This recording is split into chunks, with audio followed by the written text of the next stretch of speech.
মাটির চুলায় রান্না করলে খেতে যেমন সুস্বাদু হয়, দেখতেও কিন্তু অনেক অসাধারণ। কালারটা দেখলেই তোমরা বুঝতে পারবে।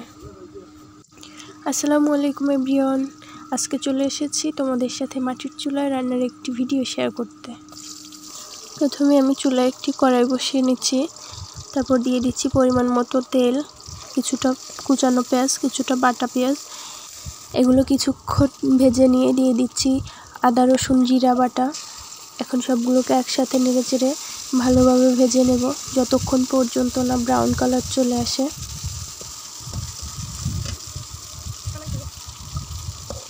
পেঁয়াজটা ব্রাউন কালার হয়ে আসলে দিয়ে দেব পানি, তারপরে দিয়ে দিচ্ছি পরিমাণ মতো হলুদের গুঁড়ো,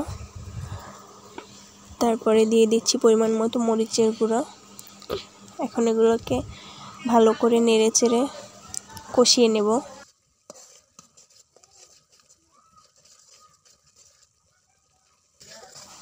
ভালোভাবে কষানো হয়ে গেলে এর মধ্যে দিয়ে দেব ভেজে রাখা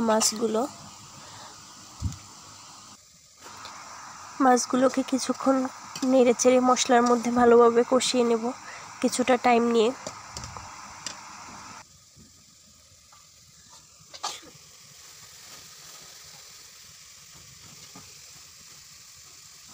কষানো হয়ে গেলে আমি কিছুটা পানি অ্যাড করব, তারপরে এই পানির মধ্যে মাছগুলোকে কিছুক্ষণ কষিয়ে নেব।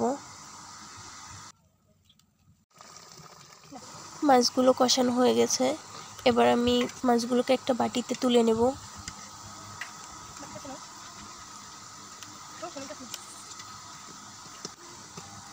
সবগুলো মাছ আমি এক এক করে বাটিতে তুলে নিয়েছি। এবার আমি দিয়ে দেব আলু দেওয়া হয়ে গেলে আমি কিছুক্ষণ নেড়েচেড়ে কষিয়ে নেব। কষানোটা হয়ে আসলে আমি দিয়ে দেব পানি দিয়ে একটু নেড়েচেড়ে নেব।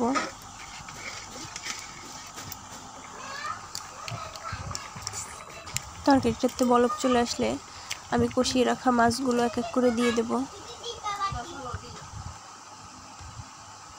তরকারিটা চুলার উপরে রেখে আমি চলে যাব আমার শাশুড়ি মায়ের লাগানো গাছ থেকে ধনেপাতা নিয়ে আসতে। এই ধনেপাতাগুলো মূলত বর্ষার সিজনেই বেশি হয়, তো আমি নিয়ে চলে এসেছি অনেকগুলো ধনেপাতা। তো এগুলোকে এখন আমি ধুয়ে পরিষ্কার করে নেব। এই ধনেপাতাটার গ্রানটা অনেক বেশি সুন্দর হওয়ার কারণে তরকারিতে অ্যাড করলে তরকারির স্বাদটা কিন্তু অনেক গুণ বেড়ে যায়। এবার আমি তরকারিতে দেওয়ার জন্য এগুলোকে ছোট ছোট টুকরো করে কেটে নিচ্ছি, যে এরকম করে। আমার তরকারিটা প্রায় হয়ে এসেছে, এখন আমি দিয়ে দেবো ধনেপাতা। আপনারা অবশ্যই এভাবে ট্রাই করে স্বাদটা কেমন হয়েছিল জানাতে ভুলবেন না। আপনি যদি ফেসবুক থেকে আমার ভিডিওটি দেখে থাকেন তাহলে অবশ্যই একটি লাইক কমেন্ট শেয়ার করবেন, আর যদি ইউটিউব থেকে আমার ভিডিওটি দেখে থাকেন তাহলে অবশ্যই সাবস্ক্রাইব করে পাশে থাকবেন। আসসালামু আলাইকুম সবাইকে, দেখা হবে আবার অন্য দিন।